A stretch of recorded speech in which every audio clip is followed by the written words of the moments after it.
I'm so honored to share that I'm 44% funded for this summer internship.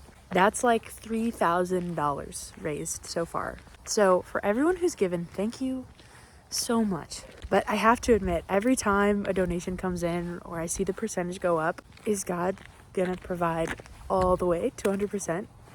And I think that's a really human thing. I think that's just the way that what we've learned. We have seen people break promises, and we ourselves have broken promises. Even when we experience goodness and provision.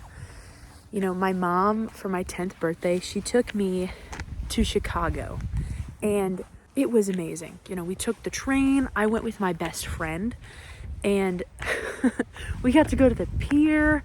We rode the Ferris wheel. We went to the Shed Aquarium.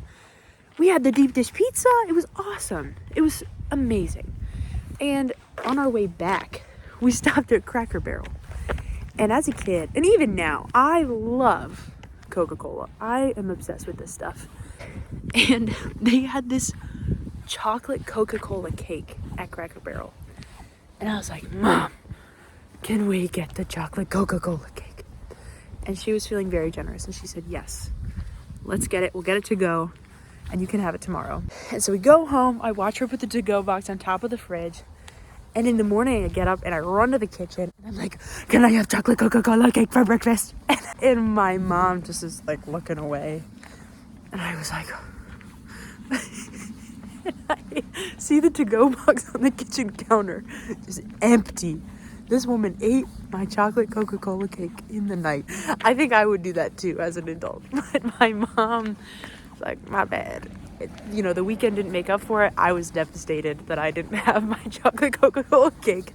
And I know I'm not alone in being distrustful of people to provide, of God to provide. Because in Exodus 16, the Israelites are in the wilderness. And God could have left them there high and dry. He didn't. He's providing manna on the daily, bro, on the daily. And there are these people who start hoarding the manna. They keep some, they let it sit overnight, and they find in the morning that it's rotten. And I'm reading this and I'm wondering why, like the Lord is providing on the daily, why would you not trust him? Oh, that's me. In Matthew 6:11, Jesus is teaching his disciples how to pray. And he says, to the Lord, give us this day our daily bread. He doesn't ask the Lord for like yearly bread or monthly bread, because you don't eat bread once a year to sustain you for the year. Give us this day our daily bread. I know for myself, and I know for many of us, we would just like the Lord to provide what we want when we want it, because we know what is best for us, right? But what the Lord knows that's what's best for us is actually Jesus.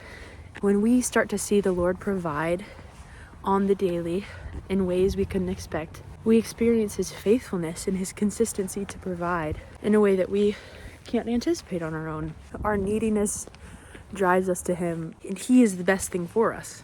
And it makes me wonder, what if we as Christians started thanking God in advance for daily bread rather than like keeping what we have to ourselves? What if we just trusted him and said, thank you, Lord, for what you're bringing tomorrow. You're so generous, God. Thank you. And so I know that that's what I'm working on, what I'm trusting God in. So I invite you to join me. Let's thank God in advance for what he's going to give to us. So I've got to reach 75% funded by April 15th.